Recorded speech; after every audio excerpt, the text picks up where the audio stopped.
Iran और Israel के बीच की जंग तेज हो गई है। इसराइली हमलों के बाद ईरान ने अब तक 6 बार ताबड़तोड़ मिसाइल हमले इसराइल पर किए हैं। इसराइल इन हमलों का क्या जवाब देगा, इस बारे में अभी तक कोई जानकारी नहीं है, लेकिन ईरानी सैन्य अधिकारियों का कहना है कि वे ऑपरेशन ट्रू प्रॉमिस 3 को जारी रखेंगे।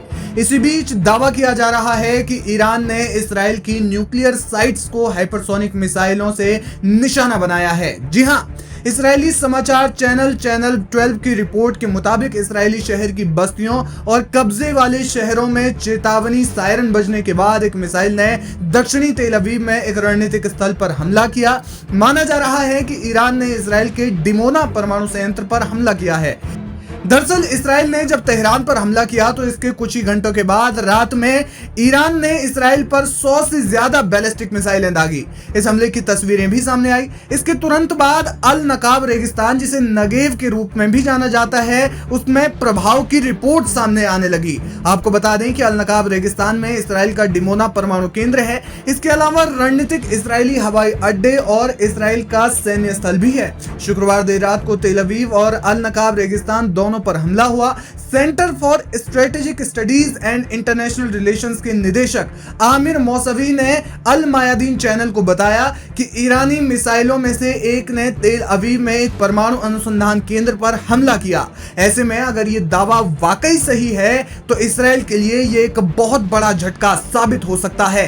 कहा जाता है कि डिमोना इसराइल का एक महत्वपूर्ण परमाणु केंद्र है। Aim right, achieve big. At KR Mangalam University, we provide you the platform to turn your dreams into reality. At KR Mangalam University. Iran का इस साइट पर हमला करना न सिर्फ इसराइल की सुरक्षा के लिए चिंताजनक है, बल्कि इसराइली अधिकारियों के सामने ये भी सवाल खड़ा करती है कि अगर इस जगह को दोबारा हिट किया गया तब ऐसी स्थिति में वे क्या करेंगे। 13 जून को जब इसराइल ने ईरान पर एक व्यापक हवाई हमला किया तो इसका जवाब देते हुए ईरानी फौज ने तेल अवीव समेत इसराइल के कई शहरों में मिसाइलों की बौछार कर दी। ईरान ने कुछ ही मिनटों के अंतराल पर एक के बाद एक हवाई हमले किए, जिससे जगह जगह सायरन बजने लगे और कई इमारतों को नुकसान हुआ। इजरायली मीडिया ने बताया कि ईरान द्वारा किए गए हमले में कई नागरिकों की मौत हुई है। फिलहाल इसराइल के अंदर हालात तनावपूर्ण बताए जा रहे हैं, लेकिन जिस तरीके से अब यह दावा किया जा रहा है कि ईरान ने इसराइल के परमाणु अनुसंधान केंद्र पर हमला किया है, उसे निशाना बनाया है, इसराइल की अभी तक इस पर कोई आधिकारिक टिप्पणी नहीं आई है। ना तो इसराइली अधिकारियों ने ऐसा दावा किया है और ना ही इसराइली डिफेंस फोर्स ने इसकी पुष्टि की है। लेकिन अगर ये दावा सही है तो इसराइल के लिए ये वाकई चिंताजनक खबर है।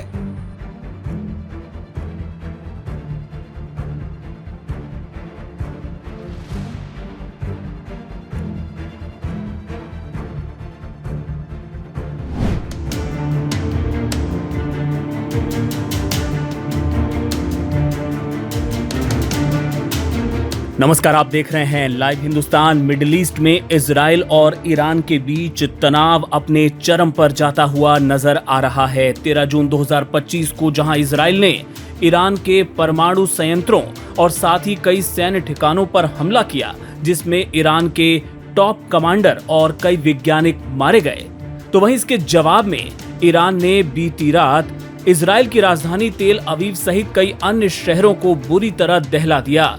इस दौरान बताया जा रहा है कि ईरान ने कई ड्रोन और साथ ही 200 से ज्यादा बैलिस्टिक मिसाइलों से हमला किया। इसकी तस्वीरें अब सोशल मीडिया पर खूब वायरल हो रही हैं।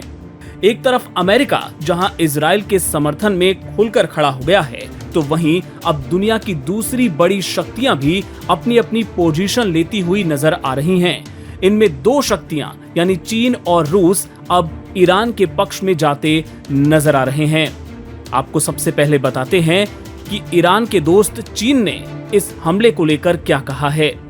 चीन ने इस हमले को लेकर साफ तौर पे नाराजगी जताई है और इजराइल के हमलों की निंदा करते हुए कहा कि ये ईरान की संप्रभुता, सुरक्षा और क्षेत्रीय अखंडता का उल्लंघन है और इजराइल को अपना ये अभियान तुरंत रोक देना चाहिए। संयुक्त राष्ट्र सुरक्षा परिषद की शनिवार को हुई बैठक में चीन ने कहा कि इजराइल की ओर से ईरान की संप्रभुता का उल्लंघन जिस तरह से किया गया है, चीन उसकी कड़ी निंदा करता है और साथ ही उन्होंने कहा कि चीन संघर्षों के विस्तार का विरोध करता है और इजराइल ने जो कार्रवाई की है उसे लेके चीन काफी चिंतित है। Aim right, achieve big. At KR Mangalam University, we provide you the platform to turn your dreams into reality. At KR Mangalam University. चीन ने जोर देकर कहा कि हर देश को अपनी सुरक्षा करने का अधिकार है। यहाँ पर आपको बता दें कि चीन और ईरान की दोस्ती किसी से छिपी हुई नहीं है। चीन और ईरान काफी करीबी साझेदार माने जाते हैं। खासतौर पे ऊर्जा और रक्षा से संबंधित कई परियोजनाओं में हाल के सालों में दोनों देशों के बीच सहयोग काफी बढ़ा है।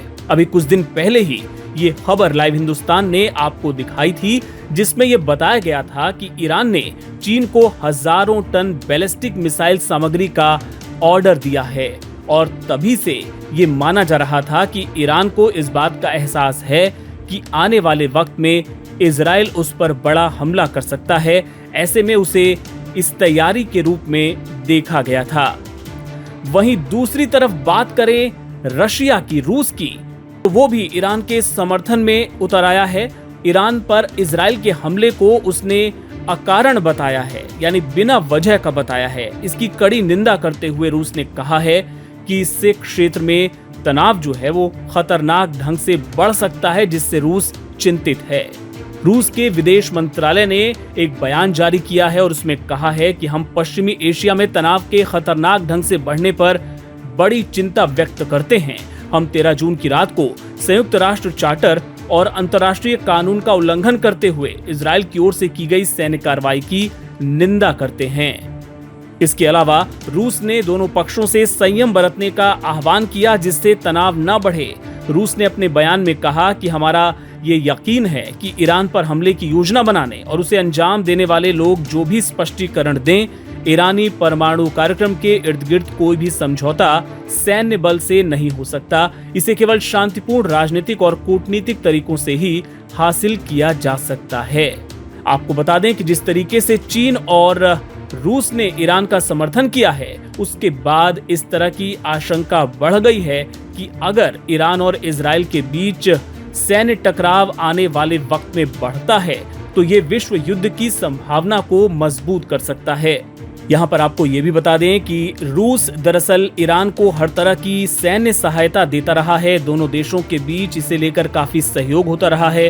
रूस ने ईरान को S-300 वायु रक्षा प्रणाली दी है, तो वहीं यूक्रेन के साथ जो रूस युद्ध लड़ रहा है उसमें उसने शाहिद 136 ड्रोन का इस्तेमाल किया है, जो कि ईरान की तरफ से मुहैया कराए गए थे। ऐसे में अगर रूस ईरान को और हथियार या सैनिक भेजता है तो ये संघर्ष जाहिर तौर पे काफी बढ़ जाएगा। दरअसल रूस मध्य पूर्व में जिस तरह से अमेरिका का प्रभाव बढ़ रहा है उसको कम करने की चाहत रखता है और ईरान के बहाने वो इसे पूरी करने की कोशिश कर सकता है। और वहीं एक बार फिर से अगर चीन की बात करें तो चीन भी रणनीतिक साझेदार है ईरान का, और वो भी सीधे तौर पे सैन्य हस्तक्षेप तो नहीं करेगा, लेकिन जाहिर है ईरान को वो आर्थिक मदद दे सकता है, हथियारों की मदद कर सकता है, जो युद्ध को लंबा खींचने में ईरान की मदद करेगा।